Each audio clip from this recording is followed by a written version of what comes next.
Preview. आप सभी का स्वागत है महाराष्ट्र न्यूज टुडे में। माइनॉरिटी स्टूडेंट्स की स्कॉलरशिप बंद करने पर all Maharashtra minority education societies and teachers organization ने दिया निवेदन। मैं शेख जिया अहमद एमएसटो औरंगाबाद जनरल सेक्रेटरी के पद पर हूँ। आज हम लोग जो है यहाँ पर डिविजनल कमिश्नर में एक निवेदन देने आए थे। निवेदन का ताल्लुक़ हर उस समाज के हर बंदे से है जिसका बच्चा स्कूल में पढ़ता है। हर पालक को इस खबर से आघात पहुंचा कि सरकार ने संविधान दिवस के इतने बड़े दिन पर जो है पूरे भारत में एक अचानक से एक फरमान दिया जिसमें कहा गया है कि हमने अल्पसंख्यक शिष्यवृत्ति बंद कर दी है। अब ये जो माइनॉरिटी स्कॉलरशिप है ये माइनॉरिटी समाज के लिए बहुत बड़ा आधार था। ख़ासकर जो पेरेंट जो है अपने बच्चों को इंग्लिश मीडियम स्कूल में पढ़ाना चाहते हैं या नॉन ग्रांटेड स्कूल में पढ़ाना चाहते हैं, वो पेरेंट्स जो फीस भरते थे वो फीस का 50% से बड़ा हिस्सा जो है इस माइनॉरिटी स्कॉलरशिप से दिया जाता था। अब अगर गवर्नमेंट ये माइनॉरिटी स्कॉलरशिप बंद करती हैं तो सवाल ये खड़े होता है हर पेरेंट के सामने कि वो इतनी बड़ी रकम कहाँ से जमा करेगा और कैसे अरेंज करेगा। इसलिए जो है सरकार का ये जो निर्णय है ये कहीं ना कहीं थोड़ा सा अजीब है। दूसरी बात जो इसके अंदर उभर के सामने आई कि सरकार से जब ये पूछा गया कि भाई आपने इसको कैंसिल क्यों किया, तो उन्होंने इसके पीछे का रीज़न ये दिया कि आरटी एक्ट के हिसाब से फ्री एंड कंपलसरी एजुकेशन है। तो ठीक है, फिर आरटी आप 100% लोगों को लागू कीजिए। आरटी एक्ट के अंदर से आपने 2010 में ही माइनॉरिटी इंस्टीट्यूशंस को एग्जेम्प्ट कर दिया और ये कहा कि आरटी एक्ट माइनॉरिटीज़ को लागू नहीं है। तो फिर माइनॉरिटीज़ को शिक्षण लेने के लिए कहीं ना कहीं तो पैसा देना पड़ रहा था माइनॉरिटीज़ के बच्चों को, और फिर ये शिष्यवृत्ति जो थी ये सबसे बड़ा आधार था। लेकिन आप एक तरफ कह रहे हो कि आरटी एक्ट के हिसाब से हम फ्री एंड कंपलसरी एजुकेशन कर रहे हैं, दूसरी तरफ जो है आरटी एक्ट में से आपने माइनॉरिटी इदारों को एग्जेम्प्ट किया हुआ है। तो फिर ये आपका जो डिसीजन है ये कॉन्ट्रास्ट हो रहा है। या तो सरकार इसका सोल्यूशन बताए या तो पब्लिकली इसके बारे में जो तो सोल्यूशन पूछा जाएगा। ठीक है, आप फिर सारे अल्पसंख्यक संस्था जितनी है इसको आरटी के अंडर में ले लीजिए और हमारे 25% बच्चे फ्री करने की जगह 100% बच्चे आप फ्री कर दीजिए, हम सब उसके लिए एग्री है।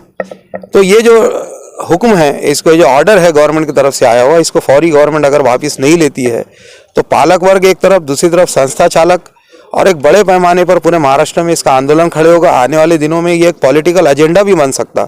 इसलिए सरकार को इसके ऊपर फिर से एक बार सोचना चाहिए और इसके ऊपर सोच विचार करके जो है ये डिसीजन फौरी वापस लेना चाहिए।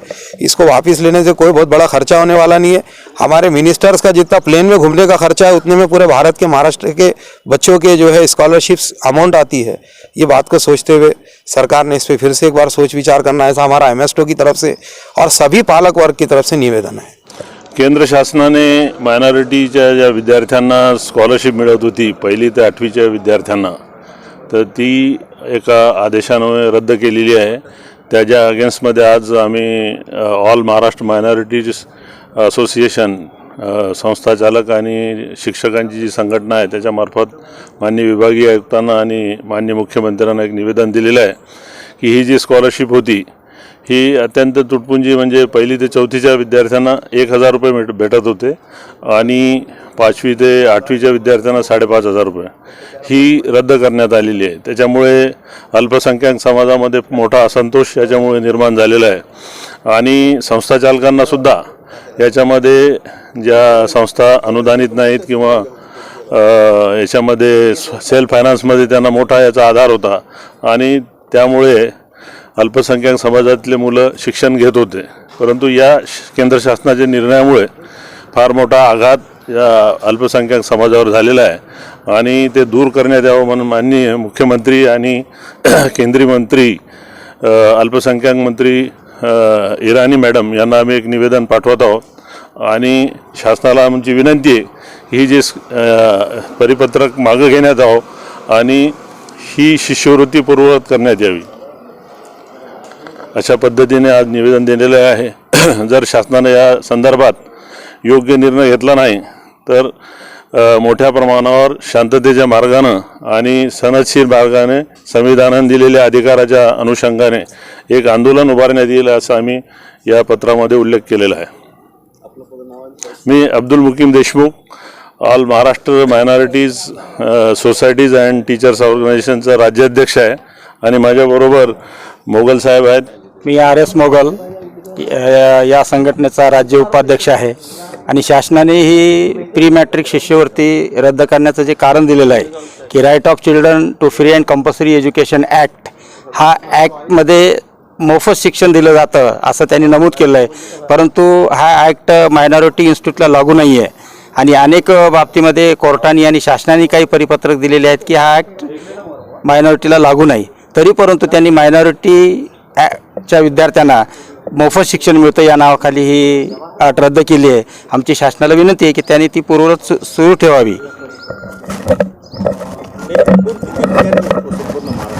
एकूण संपूर्ण महाराष्ट्रात जवळपास 12 ते 12.5 लाख विद्यार्थी या योजनेचा लाभ घेत होते आणि त्यांना एक आर्थिक फायदा, जे दुर्बल घटक आहेत, वंचित घटक आहेत समाजातले, या अल्पसंख्याक समाजाला याचा फायदा होत होता आणि अल्पसंख्याक समाजामध्ये ज्या विविध जाती आहेत त्याच्यामध्ये शीख असतील, बौद्ध असतील, जैन असतील, या सर्वच समाजाला याचा फायदा होत होता आणि शासनाने एका परिपत्रकाद्वारे अचानक ही योजना रद्द केली आहे.